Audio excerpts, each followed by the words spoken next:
Hola, ¿se puede jugar? Esto es el Club del Rendimiento, temporada 3, episodio 2.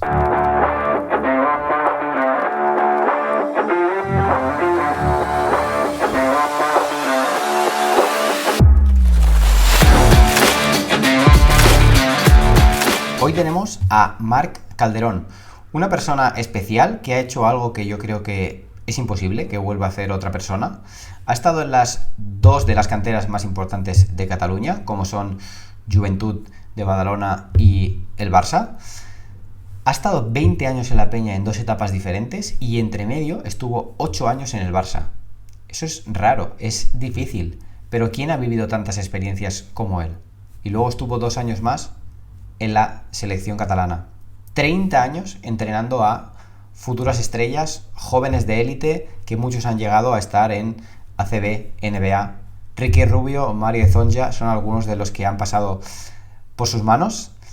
Y hoy en día todo el mundo sabe y habla mucho, pero ¿por qué no le preguntamos mejor a alguien que lleva 30 años preparando a esta gente? Espero que te guste el podcast porque Marc Calderón vino a contarlo todo. Marc Calderón, bienvenido al Club del Rendimiento. Buenos días, Albert. Encantado. Ya te he dicho de lo poco que hemos hablado que tenía muchas ganas de esta charla porque creo que tú eres una persona que tiene muchísimas experiencias dentro, pero que a la vez siempre ha sido muy discreto y ha contado muy poco. Sí, siempre he pensado que mejor estarte un poco al lado que no exponerte en redes sociales o en comentarios, porque cuando estás entrenando se puede todo malinterpretar y tienes un club detrás. Vale.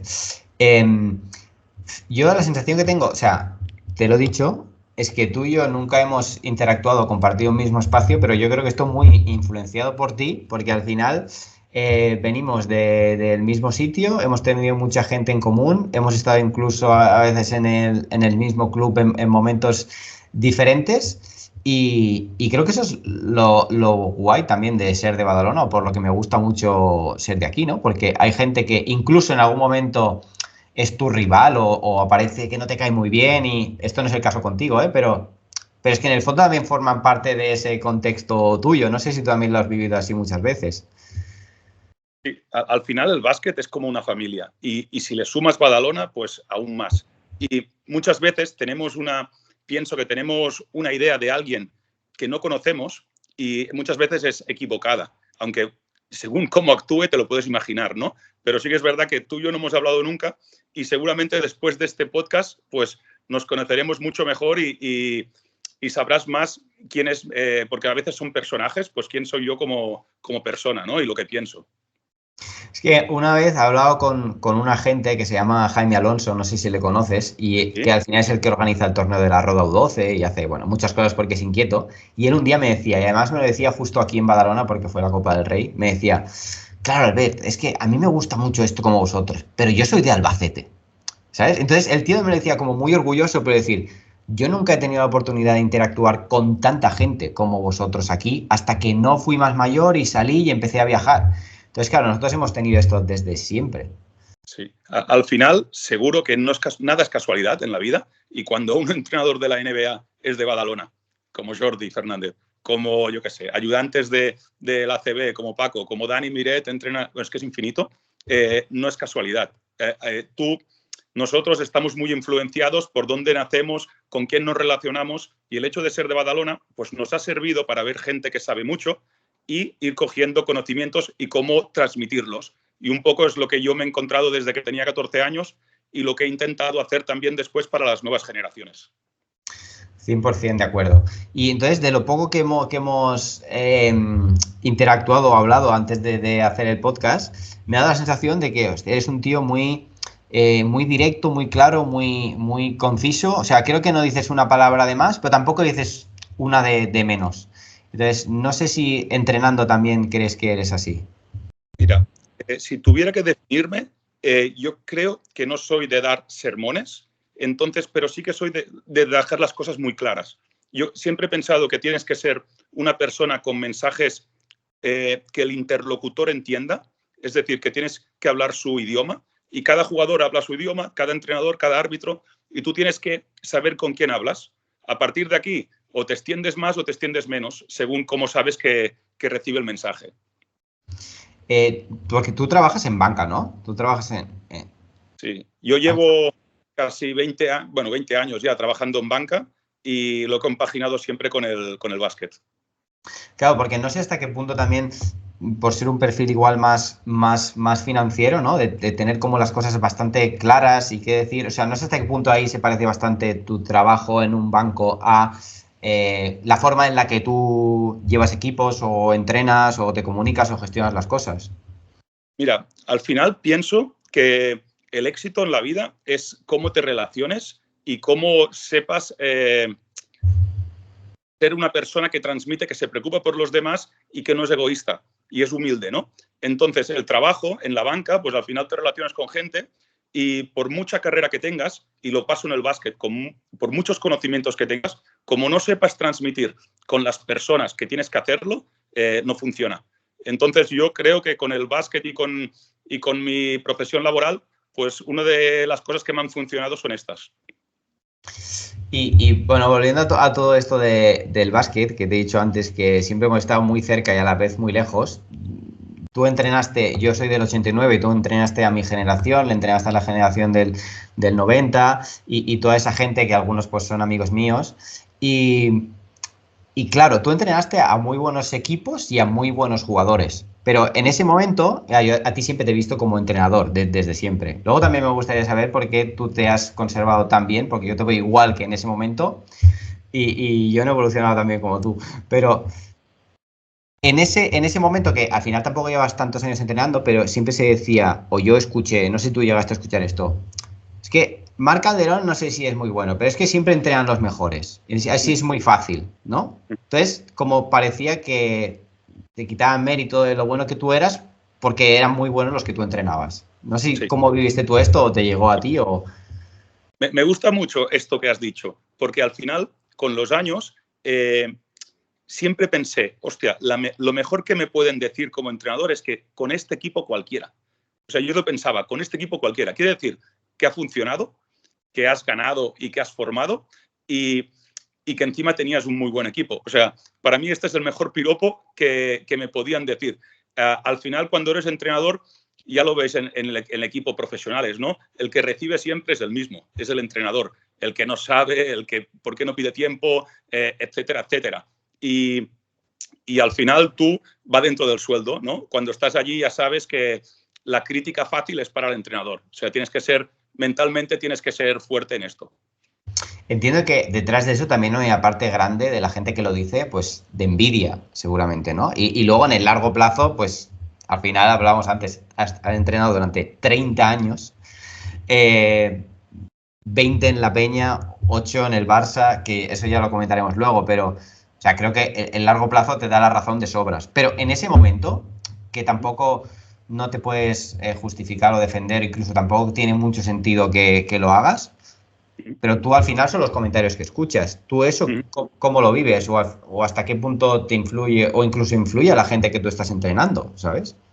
Mira, yo siempre intento que esto no influya con la gente. O sea, nunca le transmito la presión que yo puedo sentir, ¿vale? Al contrario, les intento sentir en su hábitat más confortable. Es decir, mi objetivo es que ellos tengan mucha confianza. Siempre he pensado que gente con confianza rinde mucho más. Entonces, si yo le transmito la presión que yo puedo sentir, se complica. La presión sí que le transmito durante el año en los entrenamientos, pero en el momento de exponer en el campeonato, la confianza es máxima. Entonces, sí que es verdad que tú decías, nos conocemos, pero no nos conocemos. Quizás porque el hecho de tener esta presión a veces no es tan fácil de llevar y te cierras un poco en ti mismo y no quieres exponerte. Entonces, esto también con los años lo vas perfeccionando y te vas soltando más y disfrutas más del día a día y de los campeonatos. La experiencia en todo es clave.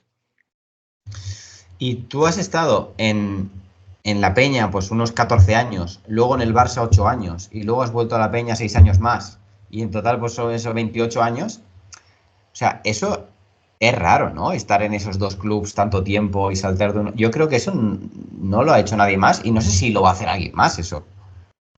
Mira, La verdad que siempre digo, sal bien de los sitios. Quiero decir, no te hagas enemigos, sal agradecido de lo que te han dado, porque al final, cuando se acaba un ciclo, o es porque te echan o porque te vas, y como que todo se estropea un poco. Entonces, hay que saber salir bien de los sitios y hay que ser agradecido, porque no todo es por mérito nuestro, es porque gente confía en nosotros. Y después, donde vayas, involúcrate. Da todo por el club donde estás. Es igual si eres de la Peña o del Barça. Son camisetas. Entonces, yo aquí ahora lo veo en Badalona, que han fichado el Sam Dekker, y parece que sea una persona de Badalona de toda la vida. Y yo lo veo por la calle.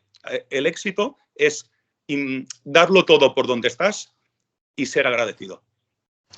Pero claro, ¿cómo contrasta eso con la rivalidad que a lo mejor hay entre los dos clubes? Incluso dentro del club hay gente que lo ve extraño, ¿no? Porque igual o nunca lo haría o no sé, piensa que no es posible. O sea, es que tú lo llevas de una forma tan natural que es como muy guay, pero creo que no es lo habitual, ¿no? Mira, porque una cosa que tiene que hacer la gente es vivir las cosas desde el otro lado, saber cómo se siente el otro. Hay mucha gente que siempre está haciendo lo mismo, entonces no va a entender. Yo, por ejemplo, siempre diría, qué bueno que es entrenar en el Barça y entrenar en la Peña, para que vean que los fanatismos no importan. O todos tendríamos que haber sido árbitros alguna vez para ver lo difícil que es arbitrar. O un entrenador, yo creo que no puede ser buen entrenador si no ha jugado. Porque tiene que saber, y cuando ha jugado, tiene que haber jugado en un equipo 30 minutos y en un equipo 5 minutos. O sea, tú tienes que saber cómo se siente. Y te puedo pasar el símil a 1000 cosas. Yo qué sé, si vas en coche y te empiezan a pasar motos por el lado, si tú llevas moto, te apartas y lo entiendes. Pues al final es ponerte en el sitio del otro, siempre, y fuera fanatismos. Y tú por tener la suerte de haber estado en los dos sitios durante muchos años, que eso hay jugadores que sí que lo han hecho, pero entrenadores no tanto, ¿qué dirías que es lo mejor de cada sitio que tú hayas vivido desde dentro? El de la Peña, que es el que conozco desde que era un niño, que empecé a jugar con 4 años en la Peña, sin duda es la necesidad de un club de formar jugadores para crear un primer equipo. Y el del Barça, los años buenos siempre ha sido porque tenía gente de la cantera, pero obviamente la gran diferencia es la que todo el mundo sabe. El Barça tiene que hacer equipos para ser campeón de Europa. Y qué pocos jugadores con 18 o 19 años pueden jugar el primer equipo para ser campeón de Europa. Entonces, las diferencias son abismales en tema presupuesto, en tema necesidad. Lo que sí que es muy bueno de los dos es que cualquier jugador que vaya a cualquier de estos clubes estará bien formado. Y, o sea, ahora me gustaría preguntarte ahora más cosas de, no sé, de metodología y cómo tú entrenas y cómo se entrenan estos sitios y cómo lo haces, porque creo que puedes aportar mucho ahí. Pero antes quería hacer un paréntesis, porque tu carrera me parece un poco extraña. He visto que tú empiezas a entrenar con 14 años, ¿no? Y antes hablamos, has estado 30 años entrenando y quitando los dos, estos de la selección, son 28 años en estos dos clubes. Y pensaba, le daba vueltas a esto y ¿no crees que en parte es porque has tenido la suerte desde el principio de estar en el sitio al que perteneces? Y te explico esto. O sea, hablando un día con Oscar de Paula, que también vino al podcast, él me decía, hostia, una cosa que yo he aprendido con los años es saber cuál es mi sitio y cuál no, ¿no? Y dónde yo me siento bueno y me siento bien entrenando y dónde creo que puedo aportar más. Y me da la sensación de que contigo, por suerte, desde el primer momento ya estuviste ahí. Sí, mira, esto que acabas de decir es clave, porque no todo el mundo rinde en el mismo sitio. O sea, tú tienes que encontrar donde te quieran y donde tú cuadres. Hay entrenadores que en un club funcionan y en otro club no funcionan. Quizás por mi perfil, el haber entrenado equipos que siempre tienen que ganar, lo que tú decías, la presión de ganar y encima ganar y convencer, que esta es otra. Y que encima tienes que formar y que los jugadores futuribles cada año que todo termina la temporada sean mejores. O sea, toda esta presión, pues quizás con mi perfil de entrenador ha funcionado. O te diría más, quizás el entrenador de estos clubes tiene que dar una imagen X, ¿no? Que la definan pues, los directores de cantera o que toque en cada momento, porque depende de las personas también. Entonces, sí que creo que todo el mundo tiene que encontrar su lugar.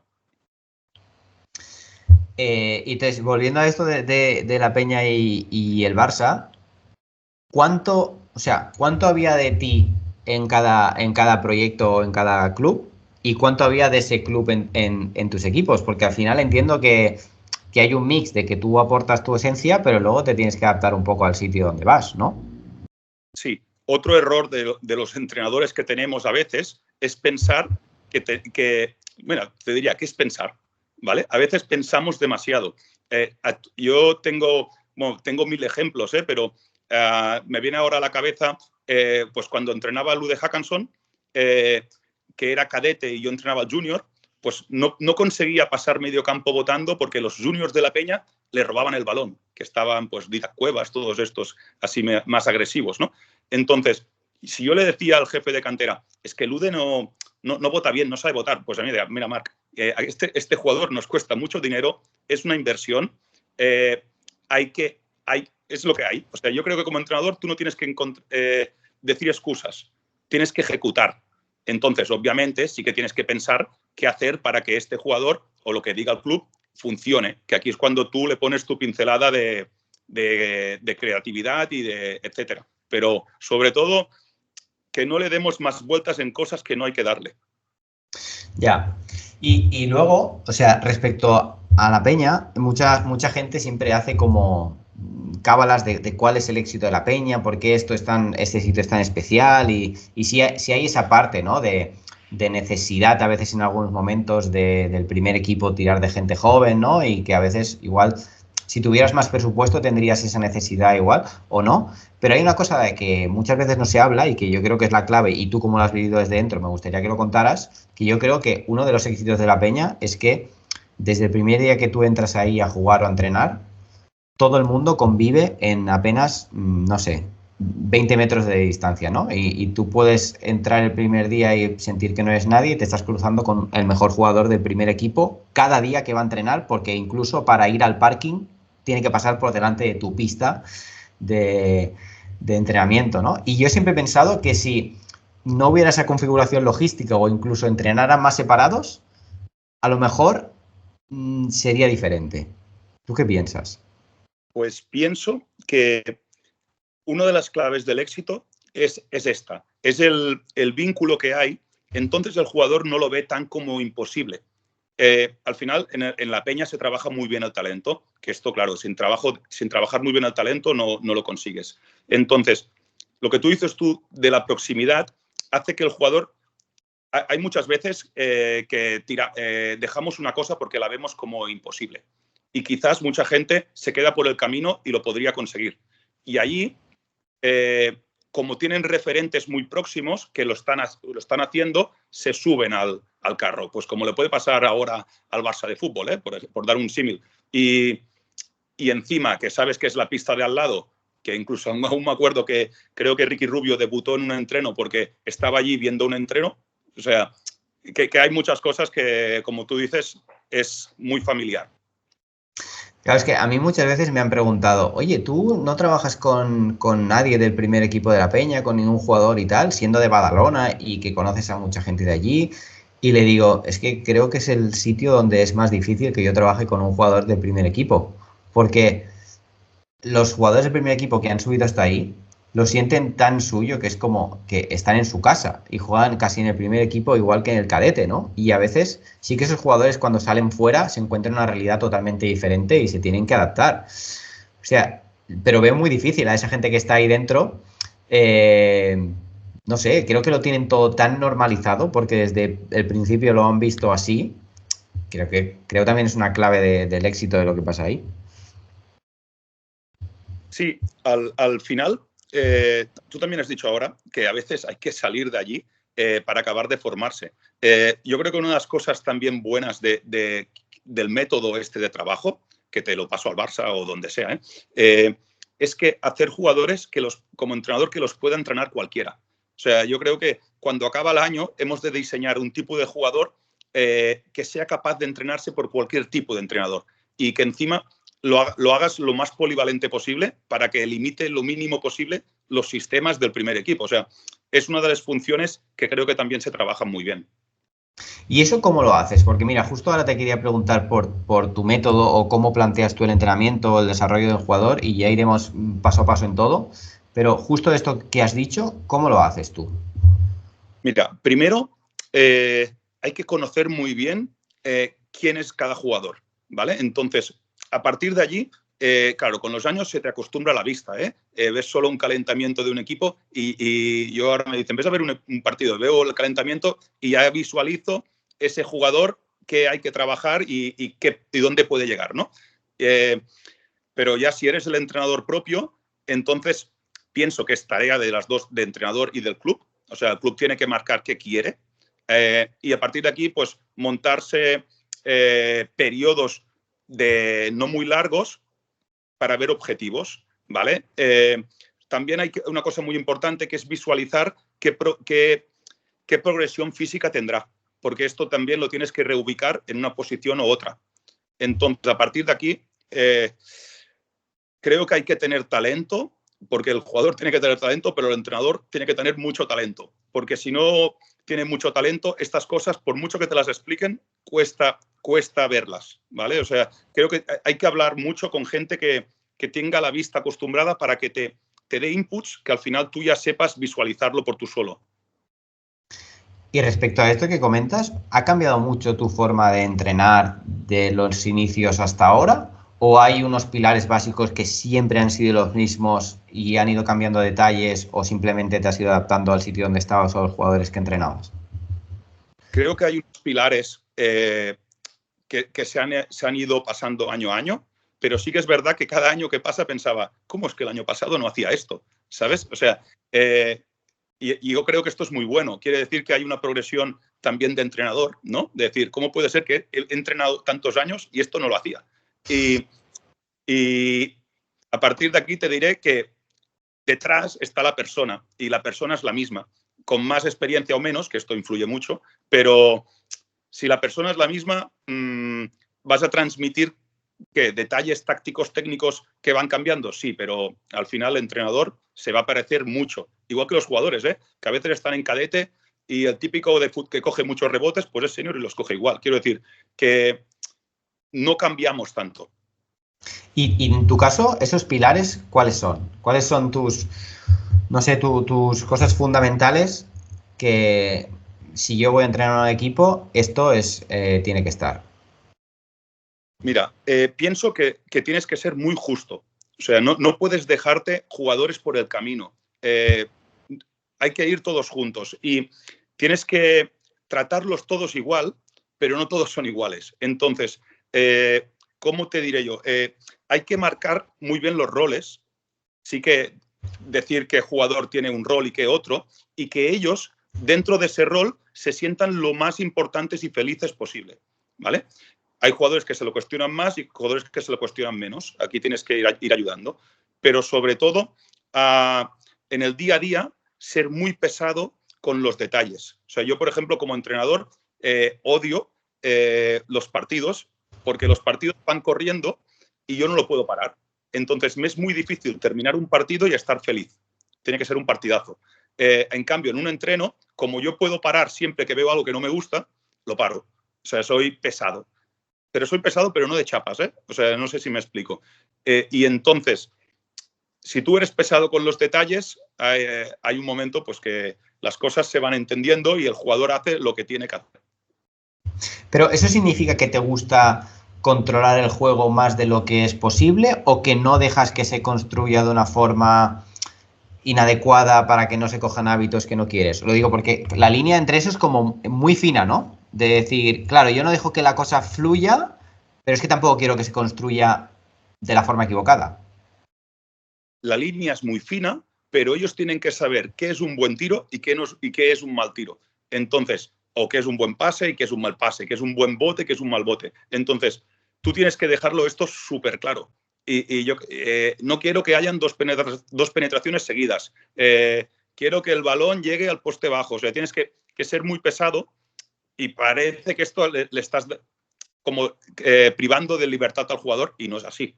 O sea, al final los jugadores tienen que entender el básquet y si tienen una inteligencia en el básquet muy alta es más fácil y si no, pues hay que hay que pasar por el tubo. Igual que la mecánica del tiro es sí o sí, hay que trabajarla, pues esto hay que trabajarlo, hay que entenderlo.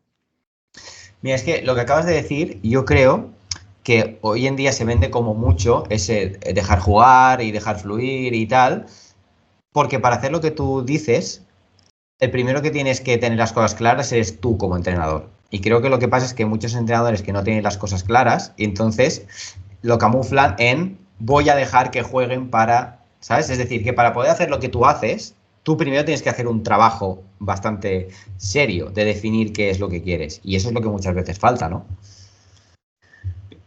Sí, al final, yo cuando iba a un campeonato tenía muy claro qué íbamos a hacer, no de resultados, sino de cómo vamos a jugar. Entonces, creo que el jugador también lo tenía muy claro. Entonces, hace que muchas pocas cosas sean improvisadas.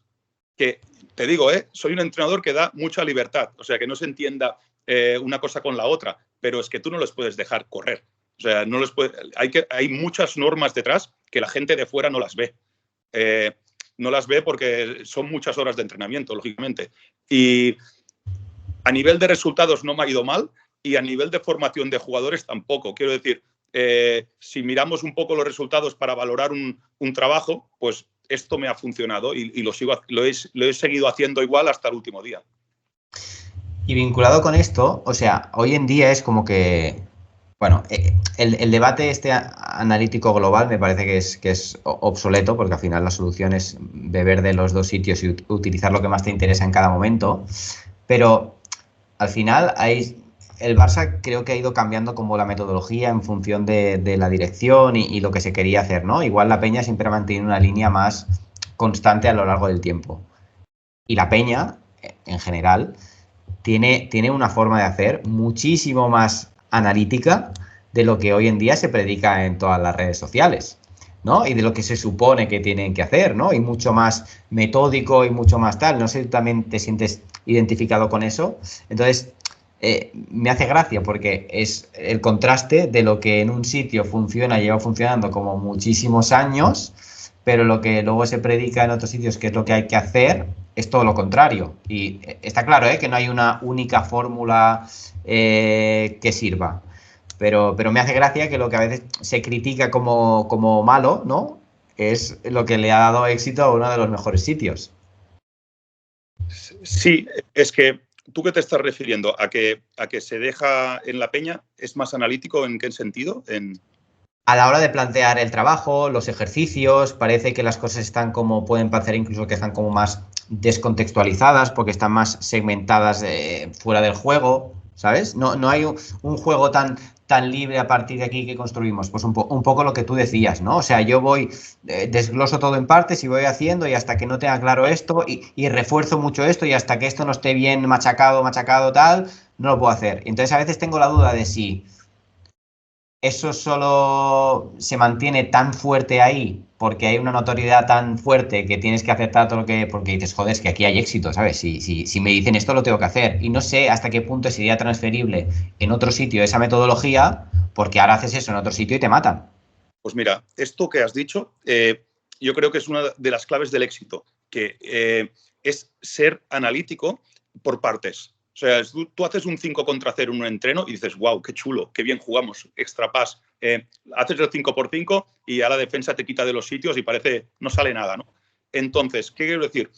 Yo todo lo monto en partes. Lo monto en 2x2, lo monto en 3x3 y como mucho 4x4.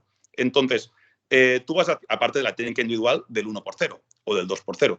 Entonces, si lo haces por partes, a la larga el 5 contra 5 funcionará. Yo siempre digo, en cadetes y juniors, la pretemporada es larguísima. No hay que preocuparse por los primeros partidos. Es que yo te diría que hasta enero, como si estás jugando solo a correr, un poco lo que decíamos. Pero tú vas entrenando por partes. Entonces, por partes, en 3 semanas o en un mes, bueno, 3 semanas, tú preparas el equipo para el Campeonato de España de sobras.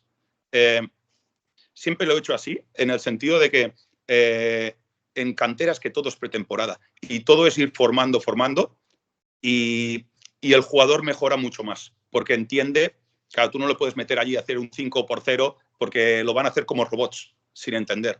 Esto lo has dicho tú.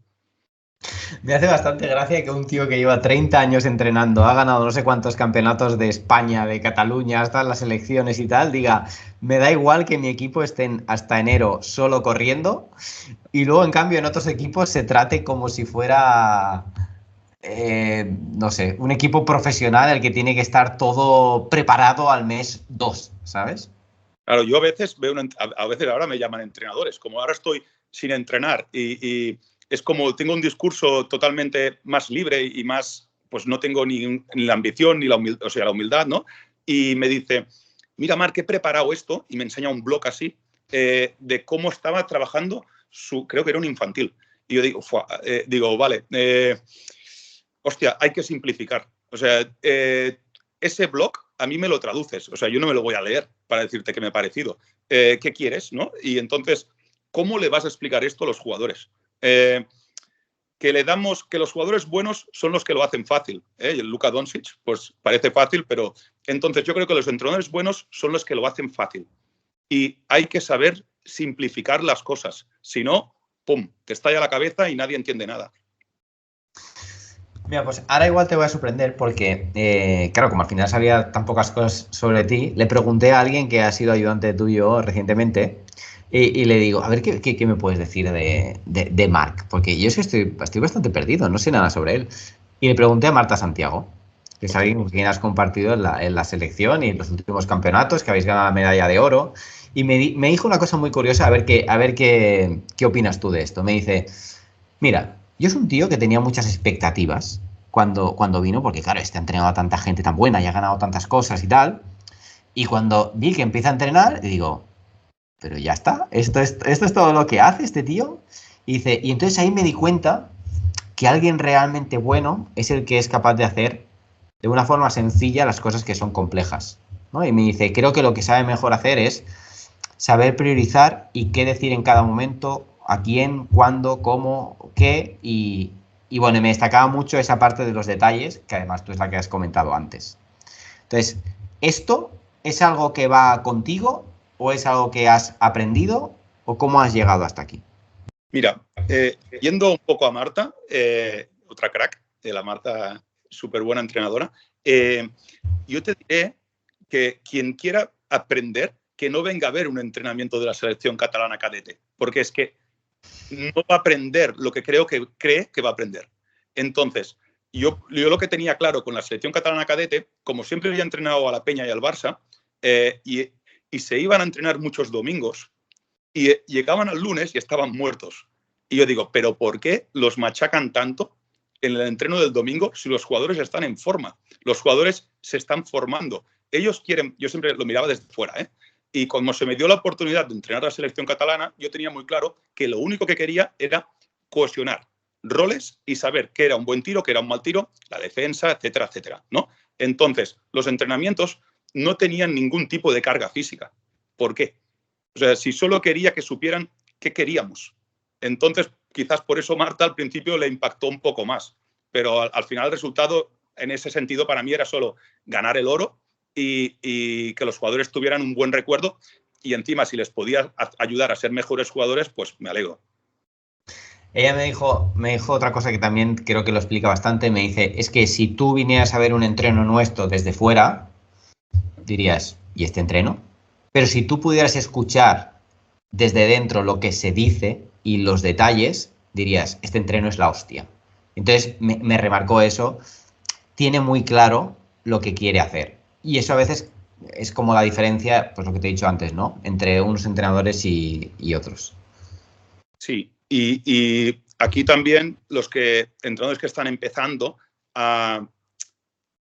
es normal que no tengas las cosas tan claras como las puedas tener con los años, ¿vale? Pero sí que yo creo que para sentirse cómodos tienen que ser ellos mismos. O sea, ellos van a ver entrenadores que les gusta una cosa, otros entrenadores que les gusta otra y cosas que no, pero que no entiendan, que no intenten ser quien no son, porque se nota mucho. Entonces sobreactúan, ves que no son ellos, que están en un papel, que yo incluso los veo ahora a veces que hacen entrevistas o que les ponen el micro hay que ser uno mismo. Hay que ser uno mismo porque es que al final, si no, el jugador no te respeta. O sea, yo para ganarme el respeto de los jugadores no he intentado nada. O sea, he sido yo y les he respetado y les he intentado que ellos vean que mi único objetivo es que sean mejores. O sea, no hay que intentar demostrar nada.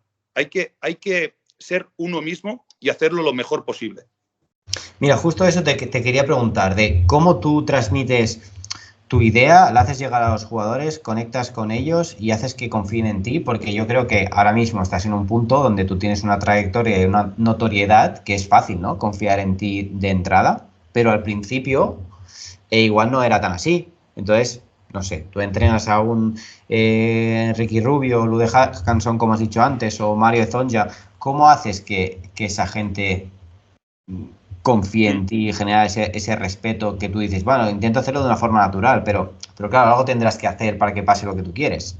Bueno, cuando me has dicho tu edad, primero que te he visto demasiado joven, ¿eh? Entonces,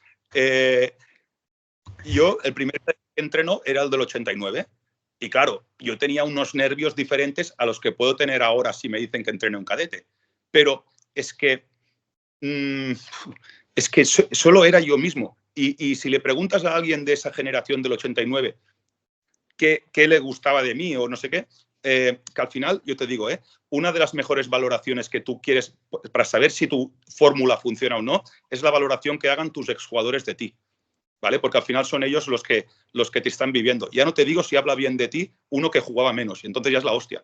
Pero al final yo me di cuenta que no hacía nada raro para ganarme el respeto, sino que era un tema de trabajar y hacerles sentir importantes y hacerles sentir con confianza y que mejoraban.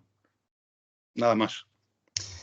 Y respecto a esto te quería preguntar si era más importante para ti a la hora de desarrollar jugadores corregir los errores o potenciar las fortalezas. Y tú ya me has dicho antes que intentas en un entreno, si puedes, a la mínima paras si pasa algo que no te gusta. Entonces eso ya entiendo que le das mucha importancia. Pero claro, luego ¿cómo lo haces para potenciar lo que a alguien se le da bien y que construya esa confianza que luego es la que tú dices que quieres que brille en el campeonato? Que es al final también hay que trabajarlo antes. Sí. Mira, al final hay que dar refuerzos positivos, pero hay que ser exigente, ¿vale? Hay cosas que no las podemos permitir y es lo que te decía yo de los detalles. Ahora íbamos a, pues lo más reciente que tengo en la cabeza, íbamos a jugar con la selección catalana y había cosas que no habían que pasar, tiros que no habían que tirar, rebotes innegociables. Todo esto está marcado, pero sí que tú, que a veces esto también me estalla un poco la cabeza, cuando veo entrenadores hablando, es que los jugadores de ahora ya no son como antes. Es que los jugadores de ahora se lo toman todo personal, las caras. Y digo, pero ¿y los entrenadores de ahora son como antes? O sea, nadie es como antes. Lo que pasa es que la culpa no siempre la tienen los jugadores. Es que no se enteran. He dibujado una cosa en la pizarra y no la hacen. Hostia, ¿y qué cosa has dibujado? Quiero decir que nos falta humildad. Nos falta humildad para ser autocríticos y que no siempre es culpa del jugador y que quizás no el jugador se lo está tomando como una bronca porque ¿cómo se lo estás transmitiendo?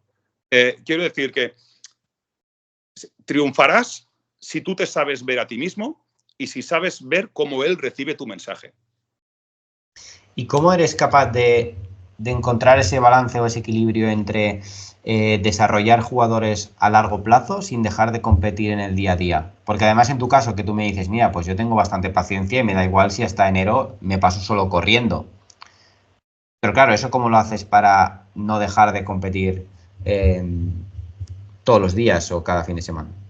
Vale, primero el club tiene que tener claro que es una carrera de fondo y que estamos formando jugadores. Yo he tenido siempre la suerte de tener unos jefes de cantera que nunca nadie me ha dicho que hay que ganar, nunca. Entonces, como nunca nadie me ha dicho que hay que ganar, pero a mí me encantaba ganar, pues bueno, al final el mix funciona.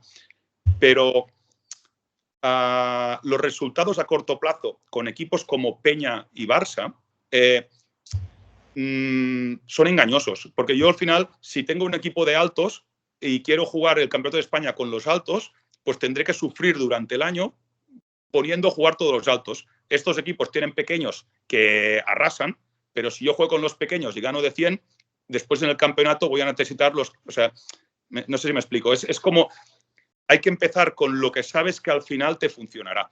Y te estoy diciendo que lo primero es que formar, que estos jugadores lleguen a lo más arriba posible. Pero a nivel de competición, esto es la fórmula que funciona. Ahora con esto me acaba de venir un flash en ese Mini de 89 que entrenabas, que, bueno, esto creo que lo podrán decir todos los que estaban en el otro lado, cuando nos ponías al Ganesh, que era un pedazo de tío que la gente lo sabrá, ponías a defender este tío toda la pista y yo creo que todos nos íbamos llorando a casa, ¿sabes? Sí, ese Mini, esta es la generación de Ricky y ese Mini era un Ferrari. Al final, es que yo ya no me acuerdo ni qué trabajaba en esas edades, ni me acuerdo, pero eso fluía como una máquina, que estaba Larman Soulé también, bueno, muchos jugadores. ¿Y hay alguna decisión, algún punto crítico en tu carrera de todos estos años que haya hecho cambiar algo o no?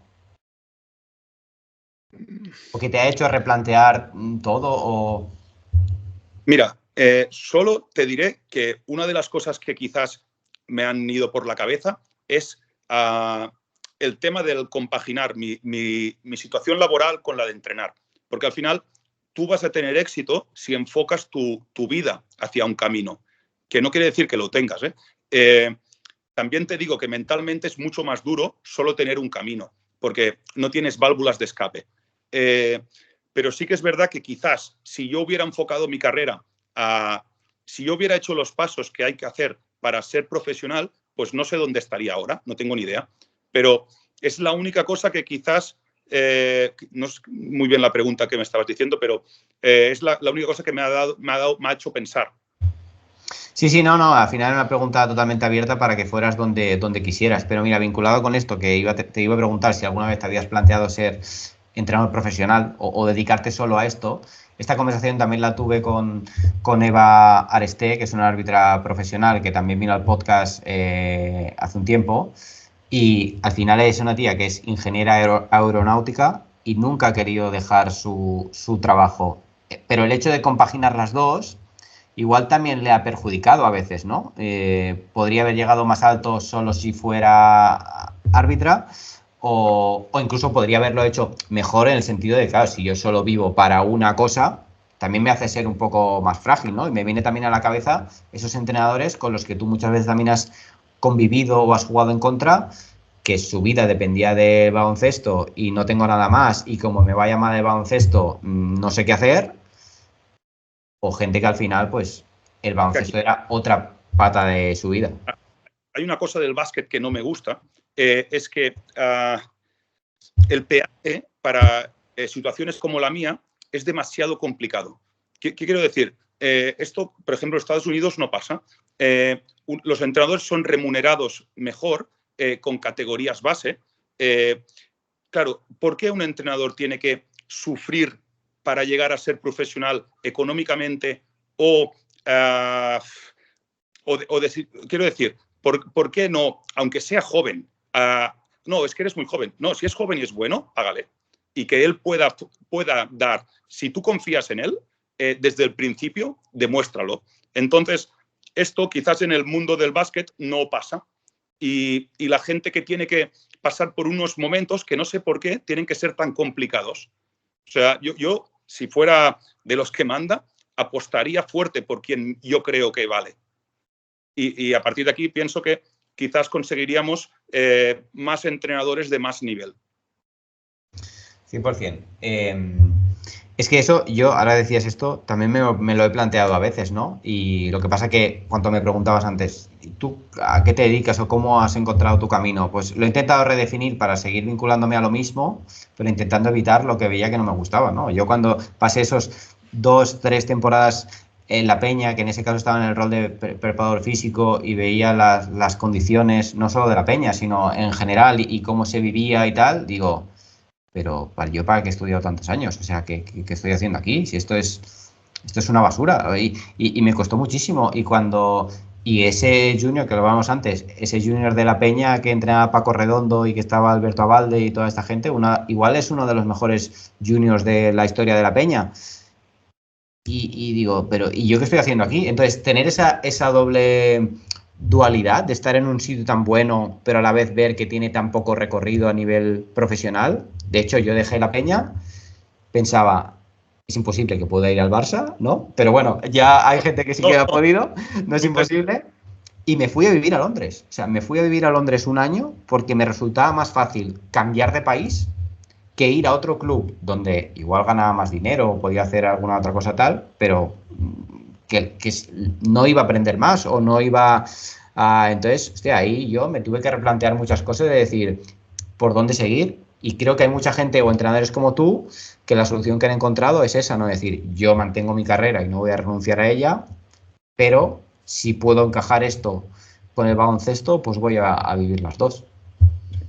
Sí, porque al final es un poco triste que a veces se aprovechen de la ilusión de hacer las cosas y aunque o sea, la gente no hay que valorarla por si es joven o no, hay que valorarla por su nivel. Y van pasando los años y los que nos decían jóvenes ya tenemos 40 y pico. Entonces, no sé si me explico. Es como, bueno, el sistema da para lo que da. Al final, yo entiendo los clubs, si los presupuestos son los que son, el retorno es el que es. Y el MED, pues si quieres llegar, pues quizás ahora es lo que hay. Pero es lo que nos encontramos como, seguro que estamos hablando en voz de muchos entrenadores. Seguro, seguro. Y entonces, para poder aprovechar todo lo que tú has vivido y volviendo a tocar una cosa que tú has dicho antes, que es el tema de los roles, ¿cómo lo haces para dejar muy claros los roles y que cada uno se sienta importante cuando muchas veces el rol que asignas igual no es el que yo quería? ¿No? Sí. Porque hay mucha gente que intenta hacer sentir a la gente importante mintiendo un poco con el rol, ¿no? Yo te digo, mira, va a ser esto y tal, que eso ya sé que un día se cae. Pero yo me imagino a ti dándome un rol que no es el que yo quiero y cómo consigues que luego yo al final esté... Sí, porque la temporada es muy larga y habrá momentos para ti. Todos tienen su momento. Y hay muchos partidos que yo te ayudaré. Te estoy hablando como si fueras el del rol.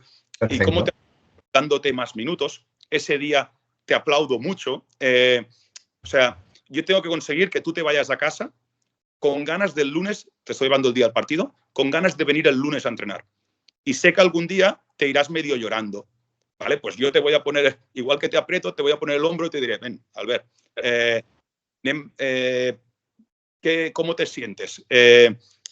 ¿Sabes qué puedes hacer para sentirte mejor? Yo te ayudo en ese camino que quizás muchas veces tus inputs son familiares, son, bueno, pues representantes. Al final, toda esta gente que quiere lo mejor para ti. Y esta gente te va a decir, es que este no la pasa, es que el entrenador no te tiene confianza. Esto pasa muchas veces. El árbitro te ha pitado fatal.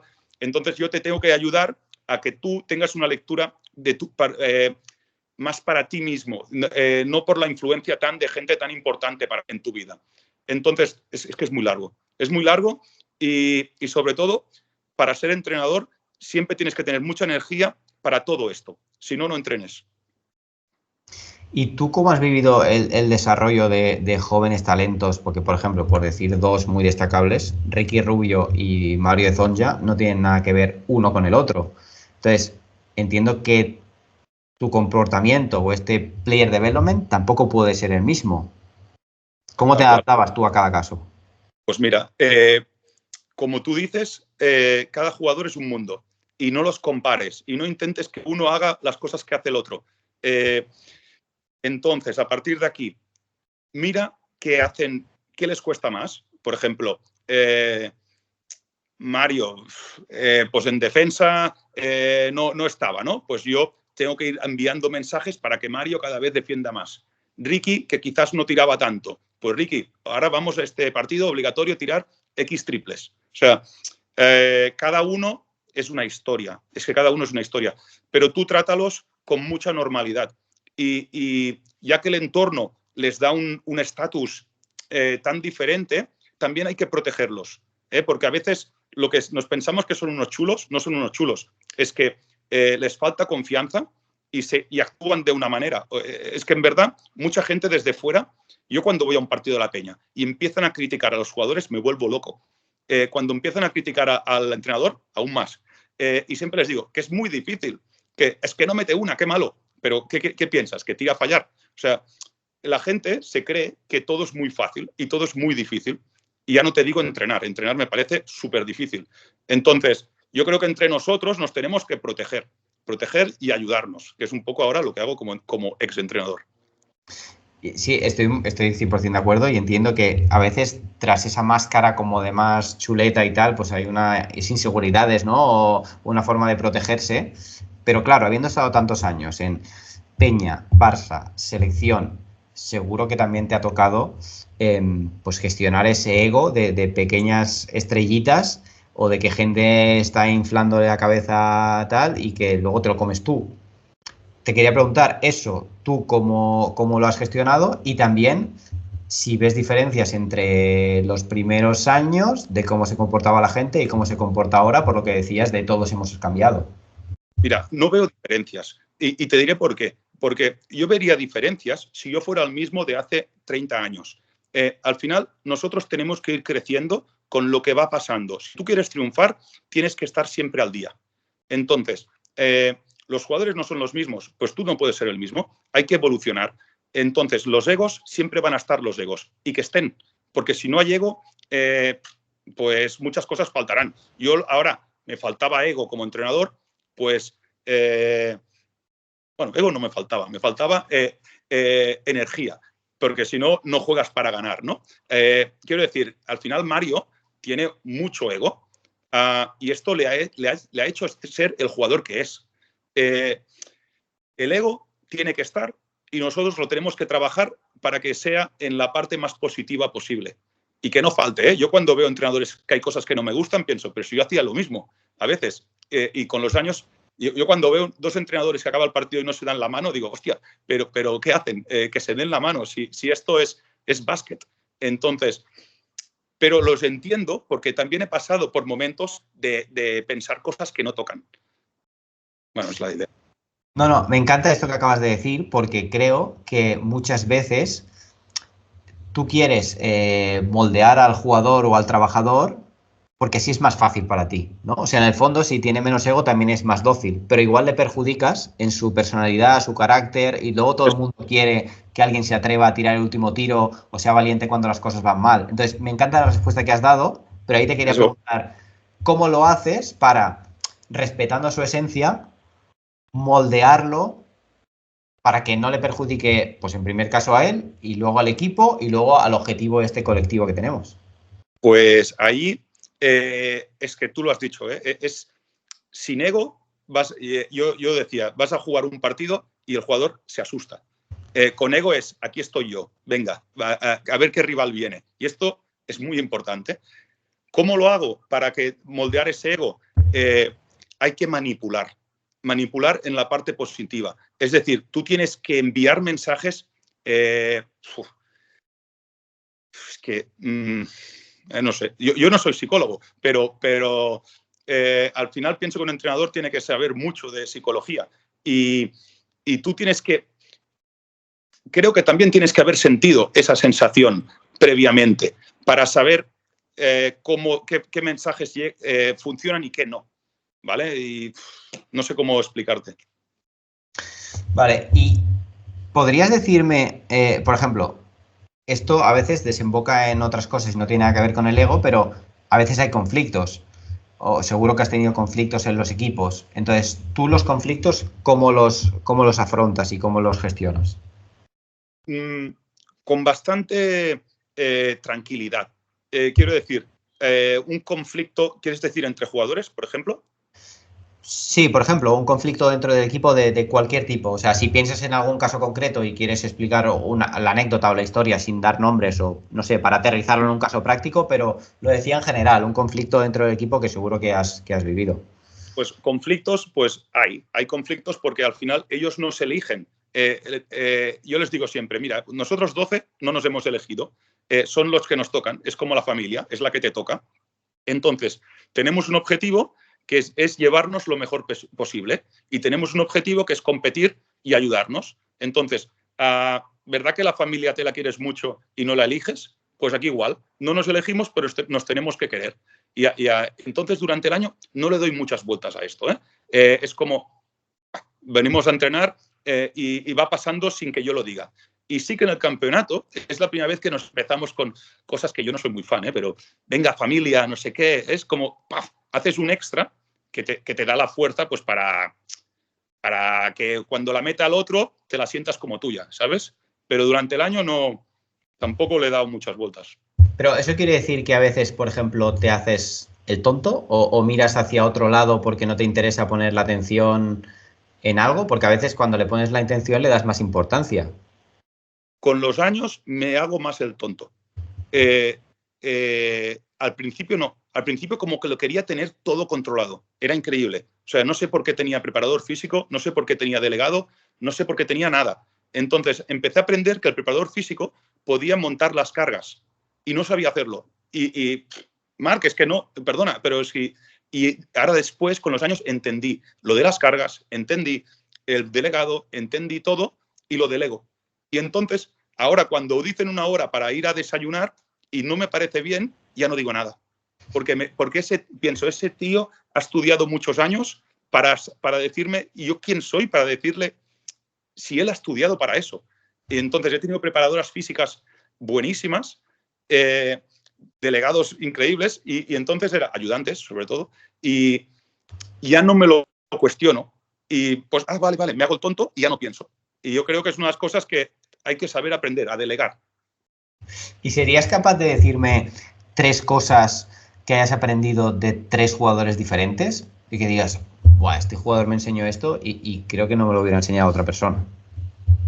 ¿Cosas de qué tipo, por ejemplo? Pues pueden ser de baloncesto o pueden ser personales, lo que tú... O sea, al final, claro, te pasas muchas horas, sobre todo más en una temporada, ¿no? Mira. Y la gente, o sea, que parece... La idea también es que parece que es el entrenador el que siempre enseña cosas a los jugadores y yo creo que no es así, es muy bidireccional. Si tú estás predispuesto a que sea así.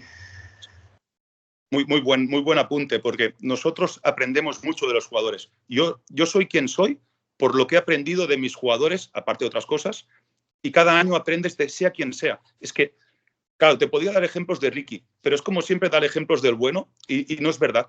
O sea, yo aprendo de todos. Yo me acuerdo, había 2 gemelos de Sabadell, que se llamaban Mosh, que los ficharon al Barça, que les dijeron que solo estarían un año para el Caete A. Pues vale, vinieron con la humildad de darlo todo en el Caete A. Pues llegaron, uno llegó al Barça B, uno llegó a la selección española, bueno, hicieron su carrera, que ahora son doctores, en ese equipo 4 son doctores, incluso de la catalana y del Barça. Quiero decir, yo aprendo de todos, no de los que sabes que van a llegar. Y te podría decir que de estos aprendí mucho la humildad, o sea, aluciné cómo ellos eran tan humildes de trabajar tanto con un rol que les habían dicho que solo estarían por un año. Esto les hizo mejores y estuvieron muchos años. Me quedaría con este detalle. Vale, y de lo que has dicho antes de Ricky, que ya sé que a veces es como el ejemplo fácil, pero claro, también mucha gente habla, pero tú hay personas, y en este caso es como él, que le has visto desde muy pequeño desarrollarse y quizás eres uno de sus primeros entrenadores o personas que has estado más cercanas. ¿Y destacarías algo? Sí, destacaría una cosa. Destacaría que me parece increíble, que es un fuera de serie, que con él tan pequeño se ganaba el respeto de quien sea. ¿Qué quiero decir? Con 14 años, si entrenaba con el primer equipo, lo respetaban. Y esto es mérito de él. No es que los jugadores del primer equipo sean muy buenas personas y le abran las puertas. Porque tú envías a un jugador que sabes que no tiene el don de caer simpático y esto te influye mucho. Y Ricky siempre ha tenido un don social exagerado. O sea, tiene un aura. Los ojos siempre, todo el mundo los tiene puestos encima de él. Y cuando tienes todos los ojos, esto es muy peligroso, porque te pueden decir chulo, te pueden decir egoísta, porque te miran, o cuentista, o lo que quieras. Pues él, qué mérito que tantos años lo ha llevado tan bien y qué mérito que desde tan pequeño ya su mente estaba preparada para convivir con adultos.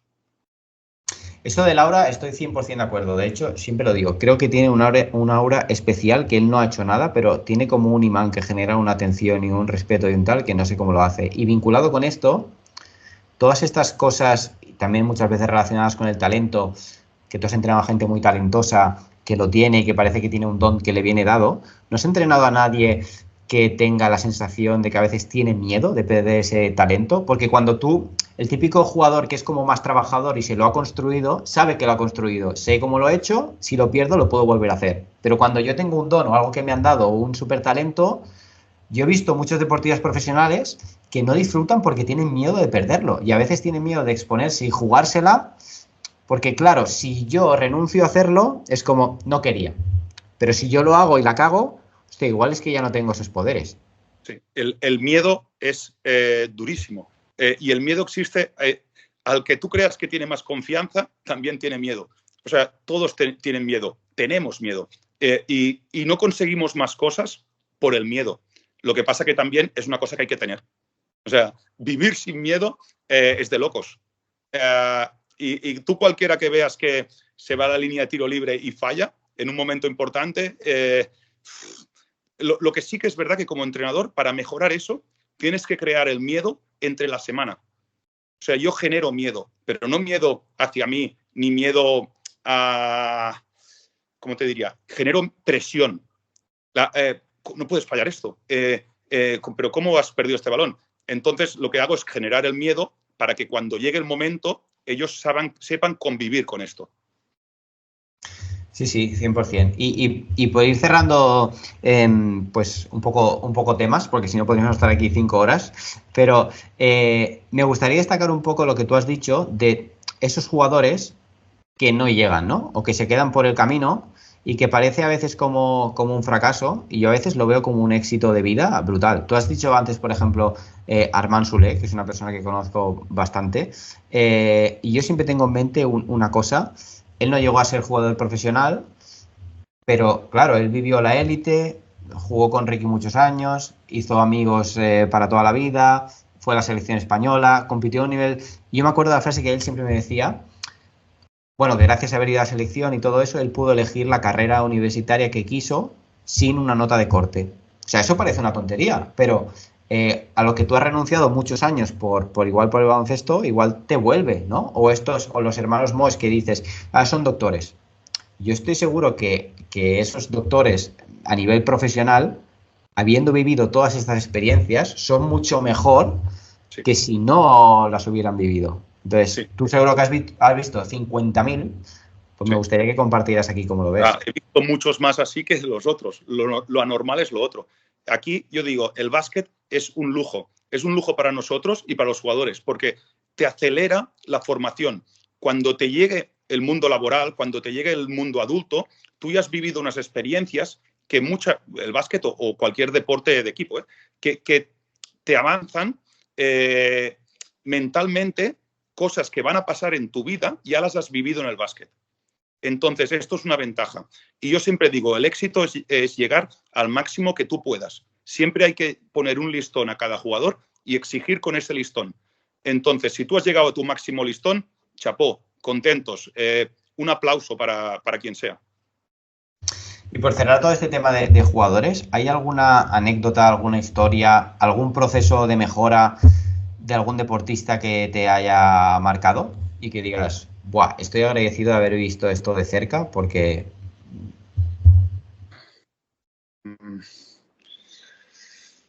Es que no, en verdad olvido muchas cosas de los años que he estado y creo que cada año me marcan y pienso que es el año más importante el que he vivido, el último. Entonces, no me viene a la cabeza ningún ejemplo, lo siento, que te... Que O sea, le vea algo. ya has dado varios, ¿eh? Pero, o sea, igualmente, si no te viene ninguna, creo que eso que has dicho es una muy buena respuesta. Sí, como no los comparo, cuando lo entreno jugadores nuevos, pienso que son lo más importante que he entrenado. O sea, no pienso, porque otra cosa, mira ya, ahora me ha venido a la cabeza, típico, esta generación que ha trabajado estos años, esta generación, si no saben pasarse el balón, ¿quién los entrenaba? ¿Qué frases, ¿no? O sea, al final, ni que todo fuera fácil, y quiero decir que cuando tú cojas un equipo no lo compares con otro. Y esos 12 que tú entrenas son lo más importante. El pasado es bueno para tener más experiencia, pero no vivas del pasado. Pues creo que es una respuesta muy útil y espectacular. Entonces, por ir cerrando, a futuro, o ahora mismo, en el momento que estás, después de 30 años parar, ¿cómo lo ves todo? O sea, te has bajado del tren en marcha y ahora ¿cómo lo ves todo? Porque seguro que nunca lo has visto así.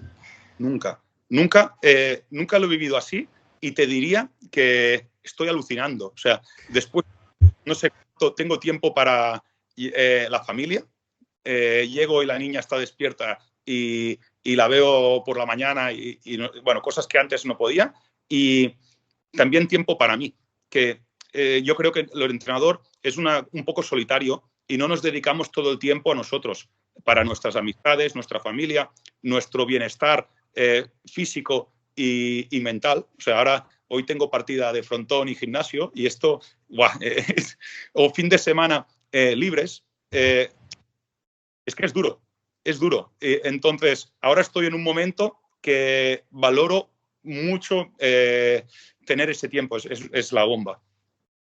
¿Y cómo ves ese contraste entre, que esto es muy actual también, entre esos gurús o esa gente en redes sociales que es como que lo sabe todo, pero llevan 2 días haciendo cosas, contrasta con gente como tú que lleva 30 años entrenando, no ha abierto la boca en su vida A ver y si ahora puedo cada año hacer. haciendo lo mismo, cada año haciendo lo mismo, ¿sabes? Mira, Fuerte. desde fuera, claro, yo lo veía siempre con la boca callada, ¿no? Hay cosas buenas, o sea, hay algunas cosas que son buenas, es que no todo es malo. Yo solo veo las cosas malas cuando las hacen por el beneficio propio. Quiero decir, yo cuando veo a alguien que lo hace todo para su bombo, no me motiva. Cuando veo a alguien que lo hace gratuitamente para los otros, follow. No sé si me explico. O sea, la gente que no actúa a mí me enamora. La gente que es el mismo. Entonces, yo espero que la gente que hace tecnificaciones, que hace pues como de coach y todo eso, lo haga por el bien de todos. Espectacular. Y la última pregunta, ¿crees que volverás a entrenar? Si te digo la verdad, me vería con ganas de entrenar a la selección catalana. Es lo único que ahora podría contemplar, pero que el campeonato de España, la final de cadete, sea el Día de Reyes, me mata. Porque mi niña de 6 años ya me he perdido dos Reyes y no lo puedo, es un peaje que no puedo pagar. Entrenar clubs creo que es una exigencia brutal, 4 días a la semana, más el partido 5, más todo lo que es. Entonces yo ahora no me veo capaz de entrenar por todo lo que hemos hablado en este podcast, que parece que son palabras, pero son muchas horas y la cabeza y el físico y todo exige mucho. Entonces, lo que sí que te digo es que estoy viendo básquet como siempre. Quiero el básquet como siempre y que esto está intocable.